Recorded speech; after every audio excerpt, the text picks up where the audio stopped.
Funding for Idaho Reports is provided by the Friends of 4, 10, and 12, the Corporation for Public Broadcasting, and by a grant from the Laura Moore Cunningham Foundation. Tonight, we'll hear the business wisdom of Idaho industrialist J.R. Simplot on issues like foreign trade. But you don't see any American cars in Japan. Ronald Reagan's your kind of president. Yeah, I like it. Yeah, I like it. We got problems in America, and I don't think any one segment of Democratic or Republican solve them all easy. But we certainly can't keep going like we're going.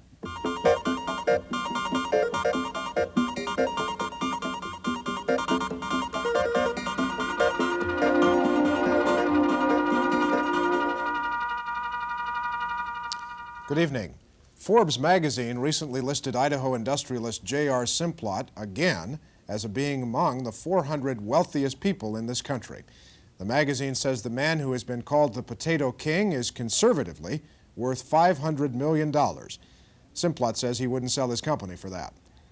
Jack Simplot must be one of the last original characters in the American West, an entrepreneur out of a different time who has made it in potatoes, in feedlots, in mining, and most recently in computer chips. I talked with Jack Simplot this morning in the living room of his self-proclaimed little shack on the hill high in the Boise foothills. Now well into his 70s, he remains an eternal optimist, particularly optimistic about the computer business. He recently participated in the donation of 400,000 shares of stock in his Micron technology companies to Boise State University. The reason, he says, to develop brains. Well, purpose was to try to develop more talent and get a lead on the world and in our business and our new venture out there. We think it's a matter of brains, and we've got them, and if we can attract more like these fellows, why, we'll lead the parade, and that's about as near as I can tell you. You know, a lot of folks think that the talent is flowing out of this state. Well, we certainly had a nice bunch flow in about 3 years ago, I'll tell you. These boys, I think, are leading the parade. We're going to, and it's my opinion, we're just going to make a lot of memory chips here in Boise, and maybe, and I can see a lot of other real leaders. Are you worried about our educational system? Turning out those kind of people? Well, if somebody don't lead the parade a little and put a little investment in it, I think it'll increase that type of people in our area. And they say that these people can take this machinery we're going to put into this thing and tie it into a satellite up here, and you can just educate yourself if you're willing to use this electronics we got today, and they can get any information that's available. And I don't know, it's a new approach to the old problem, you know. But with these new chips we're coming up with, anything's possible. I'm not educated in that line whatsoever. I'm a farmer, but we've got a plant that's going, and we're moving, and it's real. It isn't just a maybe deal. It's here, and we're doing it, and we're going. You know, there's probably not a single person anywhere in the country who would say that you are not one of the foremost experts in the world in agriculture. Potatoes, feedlots, well, I've been at it longer than most of them. That's about the only thing I can tell you. You're an absolute expert in that area. But computers? Well, I don't know one thing about it. But little's rubbing off every day. We had a meeting out there yesterday. Fabulous, the things we got coming. How do you get along with those slide rule guys? First rate. I just don't pay any attention to slide rules. Can't run one of them. But we've got some people out there who knows what they're doing. They got me convinced they did it. And they did what they say they could do. And what they tell me is coming in the future, it's scary. We just got something bigger than a wheel out there, I think. What are the applications for this computer technology for the kind of people that you might be more comfortable with? Potato farmers, for example. I'm comfortable with these guys, real comfortable. They're great kids. And what are the applications, though, for Well, agriculture, for example, for the small operator?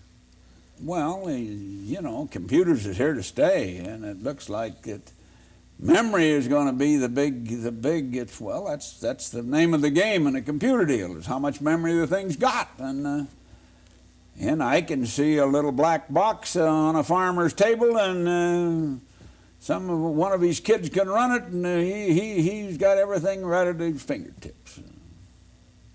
All these records, everything you want to know, the kid can tell him all about what, and he can tie into these satellites. I don't know I can't tell you what's coming. The future is not ours to see, but it's certainly ours to guess at. And I think we got a fabulous bunch of brains out there. You sound pretty excited about this. Well, who wouldn't be? Yeah, it's a success, and you got to get excited about successes, and it's certainly something new and different, and and we're leading the parade here in Boise, Idaho on memory, and don't let anybody kid you. Is that something that really makes you feel good when you can do something that's exciting, does some good, and also makes a little money? Sure, that's the name of the game. You know, I could have quit 30, 40 years ago and lived a hell of a life, but I've had fun. I'm having fun doing this. This thing is it's exciting. When are you going to slow down? Oh, about another 20 years, I imagine. Why do you keep going so hard? Well, I like it. I just like to work. I'm born a working, and I can't quit. I'm just going to... I haven't got a job down there. I have to do every morning, you know, and I got a great bunch of people, great gang, and we're going. We're on our way. Nobody doubts who runs the company, though, do they? Well, I got a lot of good help, and I don't say I run it. I get good people and let them run it. And of course, I'm around, and they run the big ones by me at least. What's the hardest thing you ever had to do in business? Oh, hell, raising enough money to keep this thing growing, it's always been a real challenge. And almost sold it 4 or 5 times, you know, all of my divisions. And I'd just say there's a way I'll hang on. I'll get the job done somehow. And about the only smart thing I've ever did is just hang on. And it's just growing and growing. Now we got to where we can you know, got rid of those don't books and can't books, and we're on our way. What separates somebody like you who hangs on, even when the times are tough? It's generally that old finance. It's just, by golly, just hard to pay all your bills and your taxes and grow as fast as you'd like to. And that's what stops them all. They get right up there where they got a lot of challenges, and some guy comes along, and if they got a good deal, why, he sells out and quits. And that's the history of America, pretty well. But you're a hanger-oner. Well, I mean, you don't sell. I say I things, didn't. It happened that way. I didn't because I didn't one time or another try to sell my operations. I did, and I didn't try very hard, but I had lots of buyers. I was reading a couple of newspaper clippings today, interviews with you. One that you did back in 1978 with the Statesman, during the time when the Pioneer Power Plant controversy was around. You were on the board of Idaho Power Company. Yes. You told the Statesman then, and these are your words, by 1980 we'll be pulling the plugs. Someone is going to have to decide who gets the next socket, who gets cut off first. Well, that's what it sounded like back then. It wasn't a very good prediction, though. No, we managed to struggle through, but after all, you know, they started to cut us. I couldn't get all the power I wanted. I couldn't expand. They told me, this is all the power you've got. The Idaho Power told me that, and they told everybody that. As you look at this state's economic situation right now, how's it look to you? Well, we've always had our problems, and we always will have them, but we've got a great state. We've got something that's very precious, and that's these rivers, and nobody's going to take them away from us. And we got water, and we got scenery. We got a heck of a place to live, let's face it, and there's going to be more people find out about it. And we are away from our markets, you know, and transportation costs keep going up, and we're getting to a little more disadvantage all the time, and we got to hustle better products and hustle harder to keep this stuff sold. Is it a good thing that more people are going to find out about this place? I mean, really. Well, you can't stop it. You can't stop progress, and it's going to come whether you like it or not. And I welcome it. What the heck? It's America, and that's what's made America great. People can go and do what they want to do. How often have you made a wrong decision?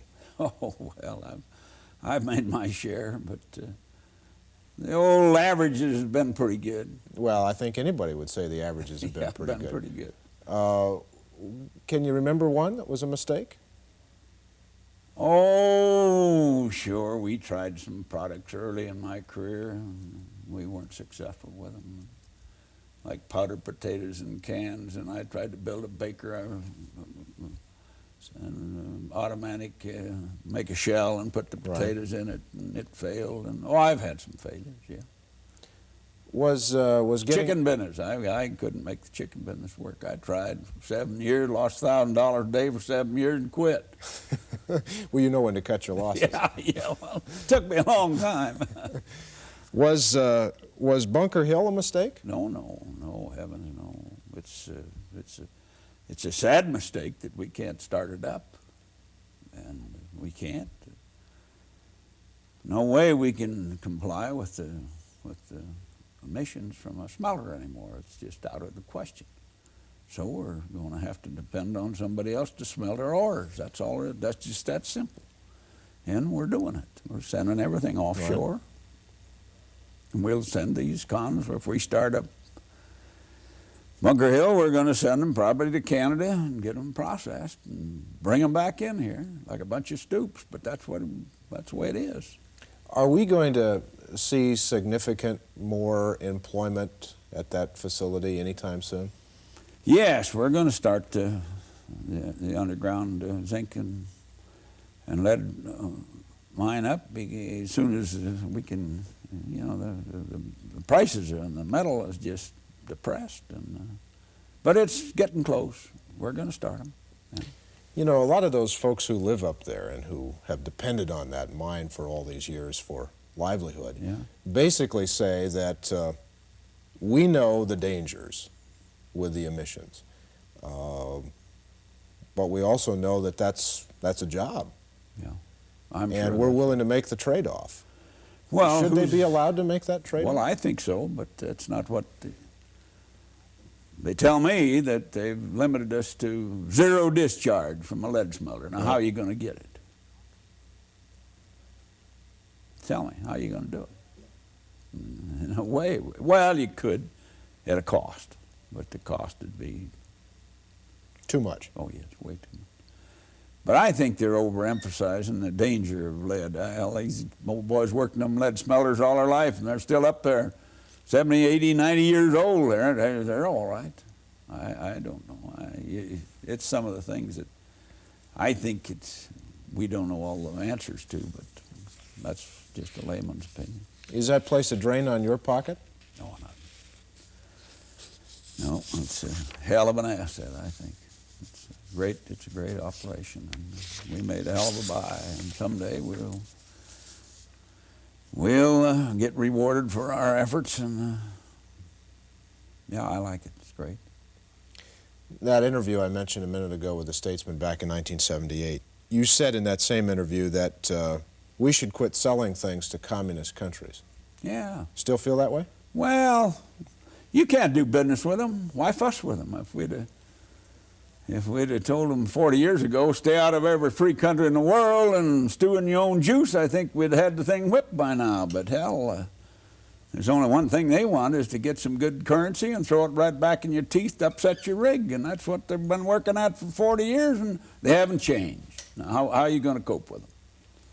You've traveled a lot. Yes. You've been to the Soviet Union? Yeah. Other than what you've just suggested, how should we manage our relationship with those people? Well, we've tried for 40 years, and we haven't got anywhere with them. They can't be trusted, and they're a bunch of slaves. That's what they are. They're strictly a polished slavery over there. And if you want it in this country, why, keep fooling with them, and they'll take you over. Can we deal with them even on a business relationship? We haven't been able to. Their word's no good. Their contracts are no good. You can't trust them. They only got one thing in mind, and that's to upset your rig, and that's what they're working at. You've had some bad experiences. No, I haven't. I've never had any bad experience. I went over there with good intentions, but no, there's no way. You never saw a rupee, did you? Your company, though, has tried to develop pretty successfully world markets. Oh, yeah. Sell things to other countries. Yeah, we're getting there, slow but sure. Is that hard to do? Well, they want our products, yeah, and it's hard to get in where you can get your money back and make a profit. It isn't simple. I've tried it in 4 or 5 places and got kicked out. And it's been rough. It's been rough, but I'm not giving up. I think the free world's on its way. I think we've finally decided that this is the only system that'll work. Do they want our products, or do they want our know-how? Know-how. They don't want your products. Oh, wheat, they got to feed their people, and of course they'll take a little wheat, but things are getting going tough. They'd let them starve. They'd keep their war machine going before they'd stop that. I imagine. I don't know. They're a bunch of rascals. These countries in the world that are desperately poor, there's kind of 2 schools of thought about how we, as a rich country, Yes. can help those people. One is that we should just out and out give them things. Sure. The other idea is that we should sell them things, sell them our know-how, make it available to them, Yeah. and let them develop their own economies. What should we do? Well, how many jobs do you want to lose in America? That's what we got to answer. That's the big problem we got facing us. If we keep these deficits, trade deficits, going the other way for long enough, why, they're going to have enough money that they'll take our hard dollars and go out over the world and produce everything cheaper than we can. And do we want to lower our standard of living, or do we want to maintain our standard of living? And I think that's what's made America, is good paychecks and roll this economy a little. And if you, I don't know where we're going. I wished I did. But you see these smelters shut down, and you see your aluminum plants and your steel mills and your automobiles, and where do they go next? Sooner or later, we got to say, well, we're going to have to look out for America. These other countries, you know, if it was a free world all over the world, that's one thing. But you don't see any American cars in Japan. The dollar's so strong right now. Yeah. It's hard to sell things. Why, sure, it's hard. And that's some of the critical points. I think we got to get these dollars down so people in America can use them. We'll use them. We'll spend them. And let a lot of people make a lot of money. That's the only way we're going to pay these debts. It's high, they say, because interest rates are high, and interest rates are high because the deficit is so high. They certainly have. They tie right together. There's no question about that. But are you disappointed in Ronald Reagan that he's not done more to control Well, that situation? he's a great guy, and I don't envy him his job, and I like him, and I like his what he's done and what he's trying to do. But it's I don't know. I don't know that we have the answer. Could anybody have done it? Well, could anybody make the economy run, not have deficits, not have inflation? Well, in the first place, if you're going to dance, you're going to have to pay the fiddler sooner or later, and that's the way that's always been. Now, if we want to go out here and keep dancing, someday we got to pay that fiddler, and I don't know how. Now, you tell me how. The only one way I know is to roll this economy, get the dang thing where everybody's making money and paying a lot of taxes. How else are you going to do it? And let the people make the jobs. You take the government, they can't create. And let the people go out and spend the money. They'll spend it and they'll make jobs if you give them the opportunity to make some money. I think that's the way out of this thing. But it isn't easy. Ronald Reagan's your kind of president. Yeah, I like him. Yeah, I like him. I am, politics isn't my business. I've stayed out of politics all my life. I got to get along with whoever's in there, and I like good people. I think we got problems in America, and I don't think any one segment of Democratic or Republican solve them all easy. But we certainly can't keep going like we're going. $200 or $300 billion or $200 billion a year in debt. You're talking about billions. You start legging that with interest the way this is today, and pretty quick you won't be able to pay the interest. A billion here, a billion there, and soon you're talking real money. Yeah, that's real big money, you know. That's a lot of money, and you start cutting that back and see what your share of that is, and you'll have to, right now, have to hustle. Well, you couldn't pay it. I imagine it's 7, 8, 10, 15, 20,000 bucks a piece we owe. I don't know, but trillion and a half dollars and divide it by 200 million people, and you got a big figure. Big money. Yeah, it's big money. The president talks a lot right now about what he calls the new patriotism. People being, maybe for the first time in a long time, excited about this country, excited about being American. I'm excited about it. I really love America, and I just think we got the only system in the world that's ever built this kind of a nation, this kind of people, and this kind of things that these people's got. There's just nobody even come close to it. So why fight it? Let's get back to the principles that built this country and go right on up the ladder. We can polish this thing, we can regulate our population, we can do anything we want to do, and we can feed them well, and we can educate them well, and we can give them plenty of time to raise good families and live, you know.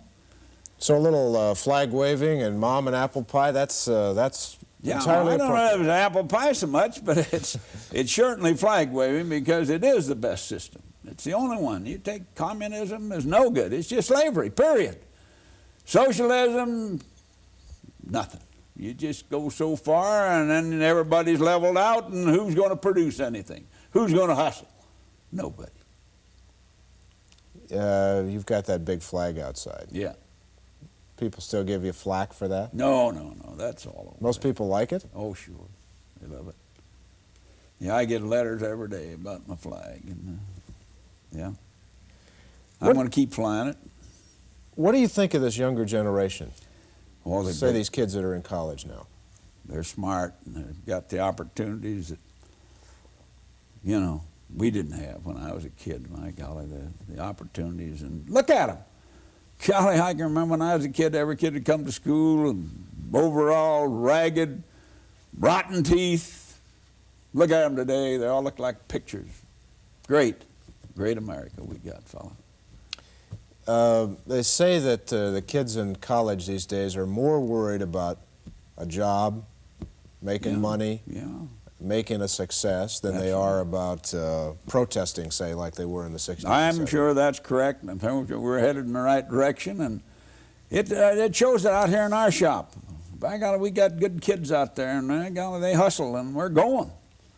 And in my plants, we don't have much labor problems anymore, and people are happy, and people are wanting to get a hold and do something. And a lot of that, though, isn't a lot of that due to the way you run that company and have always run that company? Well, you get old, you can't get around them all anymore. I'm still trying, and yeah, I like my people. I just love them, and I've done everything I can for them, and we got good pension plans and good medical plans, and I think most of my people are here to stay, and I just love them. And who else we got to work for, you know? And I'd like to see them have a better life.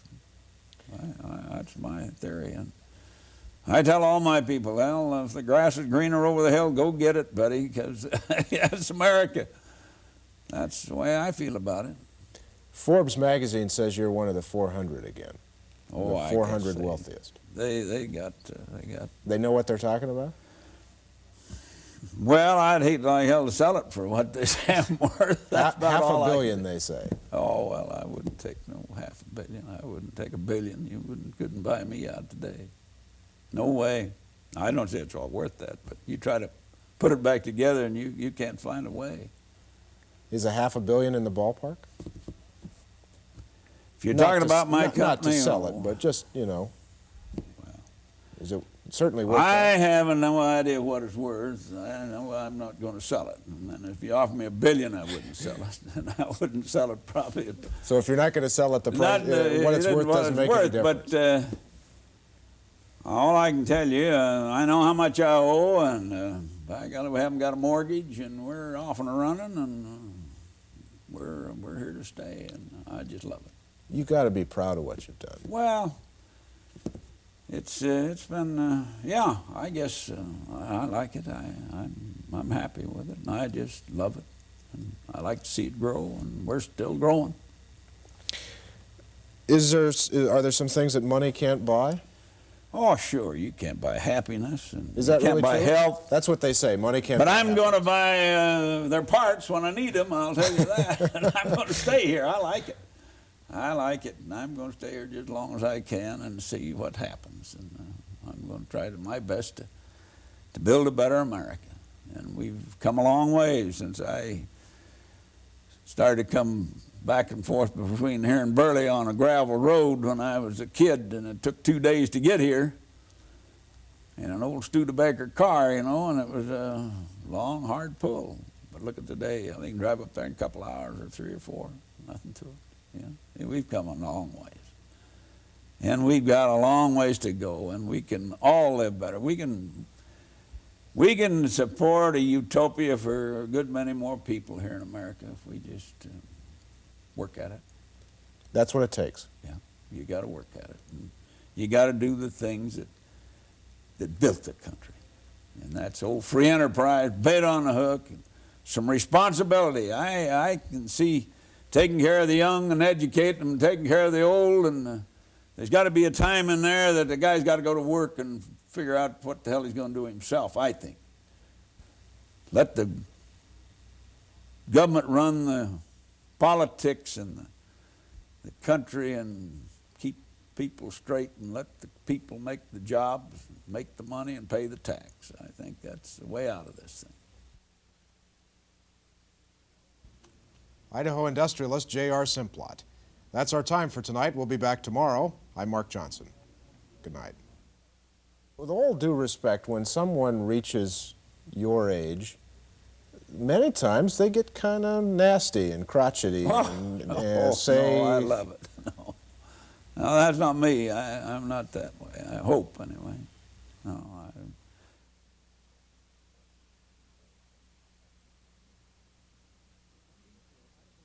Funding for Idaho Reports is provided by the Friends of 4, 10, and 12, the Corporation for Public Broadcasting, and by a grant from the Laura Moore Cunningham Foundation.